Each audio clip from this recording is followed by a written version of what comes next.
कल जो दिल्ली में घटा, जो दृश्य हम सब ने देखे, वो बहुत ही पीड़ा पहुंचाने वाले थे, दुख पहुंचाने वाले थे। और हम सब ने कड़े शब्दों में उसकी निंदा करी कि देश की राजधानी में ऐसे नहीं हो सकता, नहीं होना चाहिए।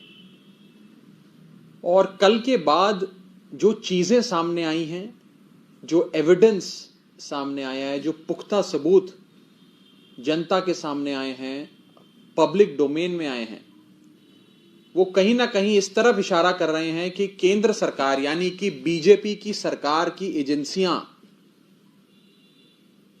इस आंदोलन में इन्फिल्ट्रेट कर गईं और इस आंदोलन को बदनाम करने के लिए उन्होंने ये सारी चीजें रची। और खास करके लाल किले पे जो हमारे देश का अपमान हुआ, उसमें सेंट्रल एजेंसीज और सेंट्रल एजेंसीज के लोग शामिल थे।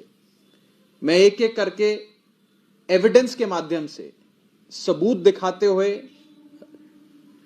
तस्वीरें दिखाते हुए आप सबके सामने सारी चीजें रखूंगा और ये प्रूव हम लोग कर देंगे कि कैसे बीजेपी ने, भारतीय जनता पार्टी और नरेंद्र मोदी जी ने मिलकर इस पूरे आंदोलन को बदनाम करने के लिए, कलंकित करने के लिए और इस फार्म यूनियंस के जो नेतागण हैं, जो लीडर्स हैं, उनको फंसाने के लिए ये सारा षड्यंत्र रचा। और कैसे कैसे बीजेपी के अपने लोग, बीजेपी के आइडेंटिफाइड लोग, जिनकी पहुंच सीधा देश के प्रधानमंत्री नरेंद्र मोदी तक है, देश के गृह मंत्री अमित शाह तक है, वो लोग इस पूरे मार्च को लीड कर रहे थे। उन लोगों ने, लाल किले पर जो हुआ वो उन लोगों ने किया और उन लोगों ने इसको, पूरी वारदात को अंजाम दिया। मैं सबसे पहले आपको दिखाना चाहता हूं ये तस्वीर 7 रेसकोर्स रोड की, 7 लोक कल्याण मार्ग यानी कि भारत के प्रधानमंत्री का निवास स्थान है, प्राइम मिनिस्टर्स रेजिडेंस है। और इसमें एक तरफ प्रधानमंत्री जी के, इस तरफ सनी देओल जो भारतीय जनता पार्टी के सांसद हैं, मेंबर ऑफ पार्लियामेंट है, वो खड़े हैं। और प्रधानमंत्री जी की उस ओर वो शख्स खड़ा है जिस शख्स ने कल उस वारदात को अंजाम दिया। वो शख्स खड़ा है जिसने इस पूरे आंदोलन में इन्फिल्ट्रेट कर इस आंदोलन को बदनाम करने के लिए ये सारी साजिश रची। जो शख्स खुद लाल किले पर मौजूद था और जिसकी अगुवाई में जो लाल किले पे घटा, जो तस्वीरें, जो वीडियोस हम सब ने देखे, वो इस व्यक्ति की अगुवाई में हुआ है। इस व्यक्ति का नाम है दीप सिद्धू। ये प्रधानमंत्री जी के साथ खड़ा है और प्रधानमंत्री जी का कोई बहुत बड़ा प्रशंसक क्यों ना हो, मोदी जी का अंधभक्त क्यों ना हो, वो भी 7 रेसकोर्स रोड, 7 लोक कल्याण मार्ग यानी कि देश के प्रधानमंत्री के निवास स्थान के भीतर नहीं जा सकता, अंदर नहीं जा सकता। हाई सिक्योरिटी एरिया है और बिना उनकी अनुमति के कोई ऐसा वैसा व्यक्ति नहीं जा सकता। यानी कि बहुत पहुंचा हुआ भारतीय जनता पार्टी का नेता, उनके स्लीपर सेल में काम करने वाला व्यक्ति, प्रधानमंत्री जी के घर तक पहुंचकर उनके साथ मुस्कुराते हुए, उनके साथ खड़े होकर, चिपक कर फोटो खिंचवाना, ये बहुत बड़ी बात है। और इससे साफ हो जाता है कि दीप सिद्धू नाम का ये शख्स जो इस पूरी वारदात को अंजाम दे रहा था, वो भारतीय जनता पार्टी का प्लांट है। यही नहीं, ये देश के गृह मंत्री, हिंदुस्तान के दूसरे नंबर के सबसे ज्यादा शक्तिशाली व्यक्ति अमित शाह जी के साथ इस व्यक्ति की तस्वीर। बहुत ही प्रेम पूर्वक अमित शाह जी उसकी तरफ मुस्कुरा के उससे बात कर रहे हैं, हंसते हुए।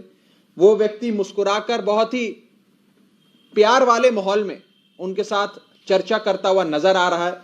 ये देश के गृह मंत्री अमित शाह जी और ये दीप सिद्धू नाम का शख्स जो विभाजनकारी सोच रखता है और जो कहीं ना कहीं इस पूरी वारदात को अंजाम दे रहा था।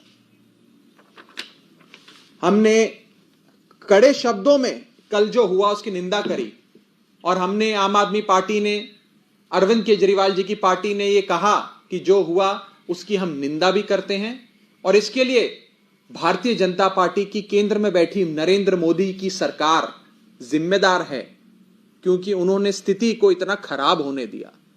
किसान की बिल्कुल जायज मांगे नहीं मानी, और कानून व्यवस्था यानी कि लॉ एंड ऑर्डर और दिल्ली पुलिस जो इनके अधीन आती है, इन लोगों ने उसे भी ठीक से नहीं संभाला।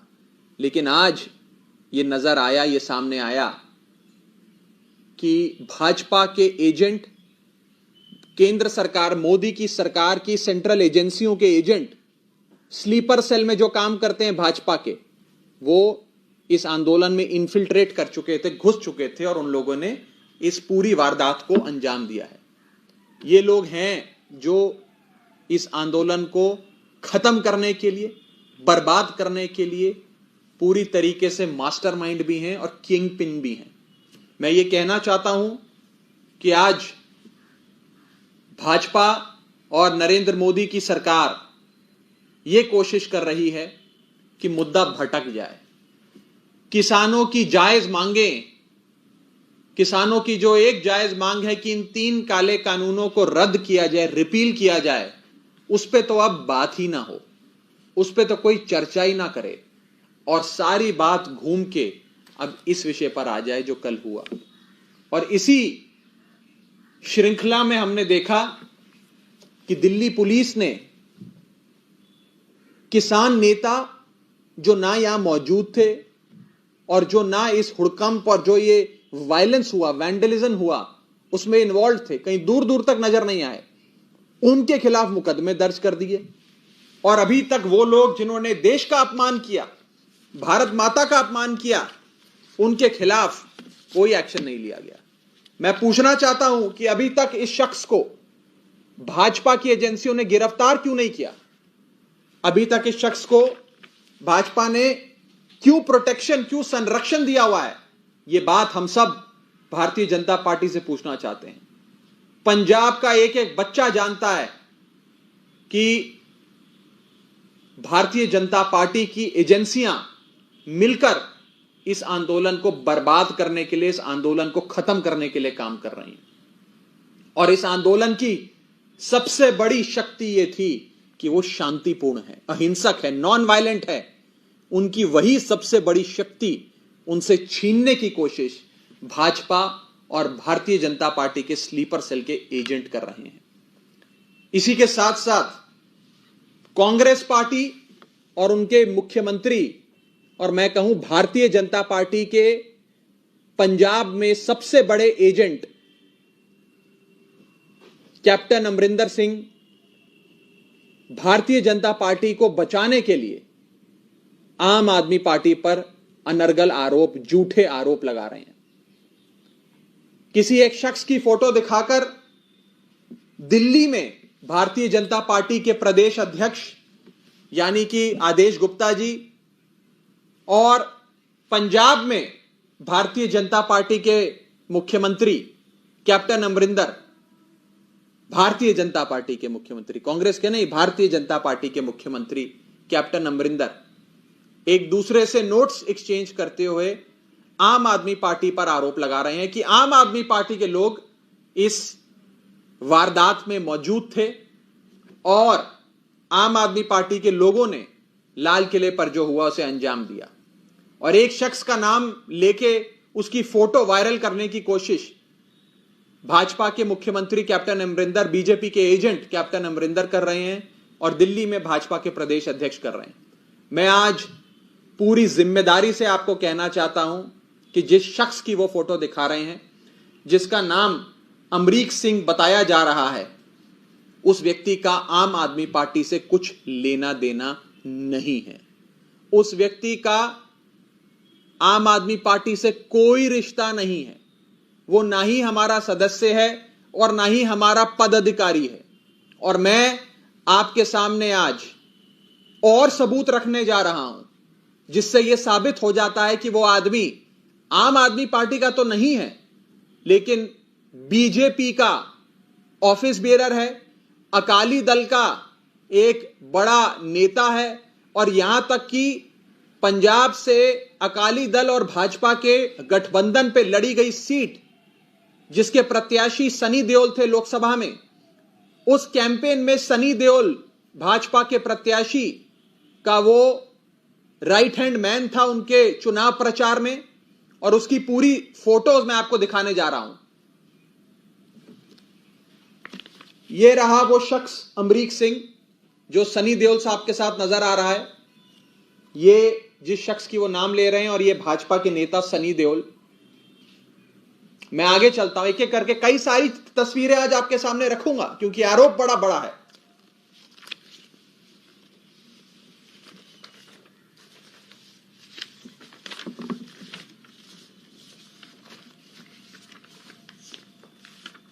ये देखिए सनी देओल साहब के साथ उसकी दूसरी तस्वीर जिसमें वो उनके कैंपेन में है।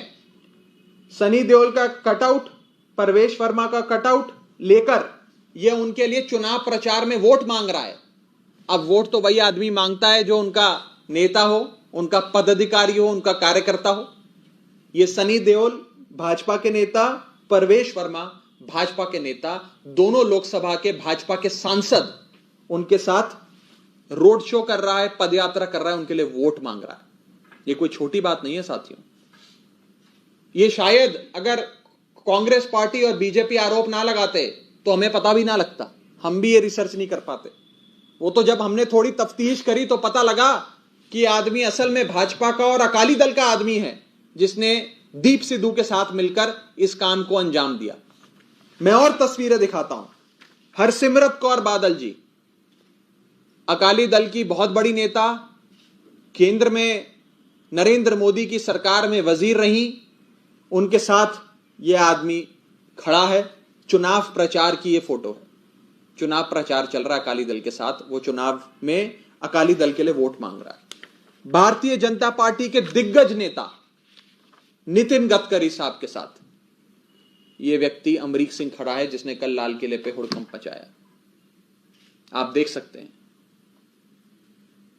नेता झूठ बोल सकते हैं, पिक्चर्स, तस्वीरें कभी झूठ नहीं बोलती। मैं आगे चलता हूं। परवेश वर्मा के साथ इस व्यक्ति की तस्वीर।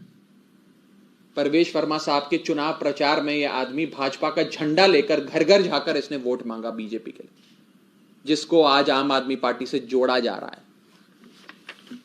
और अकाली दल के और बड़े नेता, दिल्ली के सबसे बड़े नेता अकाली दल के सिरसा साहब, मनजिंदर सिरसा, उनके साथ ये व्यक्ति खड़ा है, शख्स खड़ा है और अकाली दल के लिए चुनाव प्रचार कर रहा है। भारतीय जनता पार्टी के एक और सांसद हंसराज हंस के साथ ये व्यक्ति खड़ा है, चुनाव प्रचार में वोट मांग रहा है। अनगिनत फोटोएं। श्याम जाजू जी भाजपा के बड़े नेता, उनके साथ ये शख्स खड़ा है उनके चुनाव प्रचार में। ये तो भारतीय जनता पार्टी का कार्यकर्ता सम्मेलन है जहां की पिक्चर, यानी कि वो कार्यकर्ता सम्मेलन में भी उसको जाने का इनविटेशन आता है, बुलावा आता है और वो उसमें जाता है। न जाने कितनी फोटोएं। राजीव बब्बर भारतीय जनता पार्टी के वेस्ट दिल्ली से नेता, उनके साथ इसकी तस्वीर। यही नहीं, राजीव बब्बर जी के लिए तो उसने पोस्टर भी लगाए अपने इलाके में। अमरीक सिंह और साथ में भारतीय जनता पार्टी के सभी नेता, जिसमें नरेंद्र मोदी, अमित शाह जी, मनोज तिवारी जी, सबकी फोटो है। न जाने कितनी, मैं तो ऐसी लाखों फोटोएं आज आपके लिए लाया हूं। मैं अगर दिखाने लग जाऊं तो शायद पूरी शाम हम लोगों को यहीं गुजारनी पड़ जाए। यानी कि जिस व्यक्ति पे आम आदमी पार्टी से जुड़े होने का आरोप दिल्ली में भाजपा के अध्यक्ष आदेश गुप्ता और पंजाब में भाजपा के एजेंट कैप्टन अमरिंदर लगा रहे हैं, वो आदमी वास्तव में भाजपा का और अकाली दल का है। कांग्रेस पार्टी के मुख्यमंत्री कैप्टन अमरिंदर ये आरोप क्यों लगा रहे हैं, ये भी सोचना पड़ेगा। ये इसलिए लगा रहे हैं क्योंकि शुरू से आम आदमी पार्टी ये पर्दाफाश करती आई है कि कैप्टन अमरिंदर बीजेपी के एजेंट के तौर पे के काम करते हैं और भाजपा को और नरेंद्र मोदी जी को बचाने के लिए कि उन पे कोई आरोप ना लग जाए, कोई इनको इनसे ना जोड़ दे जो कल की वारदात हुई। सारे आरोप आम आदमी पार्टी पे लगा रहे हैं। मुझे तो लगता है कि शायद कैप्टन अमरिंदर सुबह की जो भाजपा के तभी सभी स्पोक्सपर्सन ब्रीफिंग होती होगी, उसमें भी शायद मौजूद रहते होंगे कि आज भाजपा के स्पोक्सपर्सन के तौर पे कैप्टन अमरिंदर साहब ने क्या लाइन लेते हुए आम आदमी पार्टी को अटैक करना है। यह साफ हो गया है कि कैप्टन अमरिंदर, भाजपा के मुख्यमंत्री और भाजपा के प्रदेश अध्यक्ष दिल्ली के आदेश गुप्ता मिलकर आम आदमी पार्टी पर झूठे अनर्गल आरोप लगा रहे हैं। मेरा आज इस प्रेस वार्ता में मौजूद सभी मीडिया के साथियों से अनुरोध है कि आप खूब बढ़ चढ़कर ये फोटोज दिखाएं और जवाब मांगे देश के प्रधानमंत्री से कि लाल किले पे जो देश का अपमान हुआ, जो हुड़कंप मचा, जो सिक्योरिटी लैप्स हुआ, जो भी दिल्ली में घटा, जो इस शख्स ने कराया, ये प्रधानमंत्री जी के इतना करीबी है, तो क्या प्रधानमंत्री जी की जवाबदेही नहीं बनती? क्या नरेंद्र मोदी जी से आज जो पंजाब की जनता, दिल्ली की जनता सवाल पूछ रही है कि कौन कौन सी एजेंसियों के, कौन कौन से स्लीपर सेल के एजेंट इस आंदोलन में घुसकर इस आंदोलन को बर्बाद करने के लिए, देश को बदनाम करने के लिए लगे हुए थे, उनसे आप सबका क्या रिश्ता है? और आप क्यों किसानों की बात ना मान के इस आंदोलन को बदनाम करने के लिए काम कर रहे हो? इसी के साथ साथ किसान नेताओं पर जो कानूनी कार्रवाई, जो एफआईआर करने की कोशिश बीजेपी की सरकार कर रही है, हम उसकी भी निंदा करते हैं और डिमांड करते हैं कि वो लोग जो वास्तव में लाल किले पे मौजूद थे, जिनकी वजह से कल की वारदात घटी, उन लोगों को दिल्ली पुलिस गिरफ्तार करे और जो बेकसूर किसान नेता हैं, जो केवल किसानों के हित के लिए बिना किसी राजनीति से प्रेरित हुए काम कर रहे हैं, अपनी आवाज को बुलंद कर रहे हैं, इस आंदोलन को चला रहे हैं, उन पर ये केसेस ना डालें। उनकी क्या गलती है? गलती तो वास्तव में ऐसे लोगों की है जो भाजपा की एजेंसियों के एजेंट के तौर पे इस मूवमेंट में, इस आंदोलन में इन्फिल्ट्रेट कर घुसकर इस आंदोलन को बदनाम करने के लिए उन्होंने इस आंदोलन को एक हिंसक रूप दिया। मैं यही कहकर अपनी बात को समाप्त करूंगा। किसी भी साथी का कोई सवाल हो तो आप पूछ सकते हैं। कल तस्वीरें वायरल हुई, आपने देखा होगा लाल किला की, जिसमें दिल्ली पुलिस के जवानों को तमाम जो किसान नेता हैं, किसान है वो पीट रहे थे। इस पर आपका क्या रिएक्शन है? देखिए, देश के किसान का लहू बहे या हमारे देश के जवान का लहू बहे, दुख तो भारत माता के सीने में ही होगा। दोनों ही भारत मां के बेटे हैं। सबसे ज्यादा दुख तो हमारी भारत माता को पहुंचा उससे। मुझे लगता है कि दुख का विषय है बहुत ज्यादा कि स्थिति को इस स्तर तक नरेंद्र मोदी जी की सरकार ने आने दिया, भाजपा ने आने दिया कि किसान और जवान आमने सामने हो जाएं।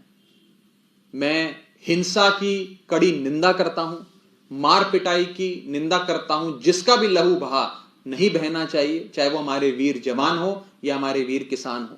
और केंद्र सरकार से ये डिमांड करता हूं कि अभी तत्काल प्रभाव से इन 3 काले कानूनों को रद्द करे और आगे शांति बनी रहे, आपस में अमन, प्यार, शांति, भाईचारा बना रहे, उस दिशा में काम करते हैं। Thank you ji.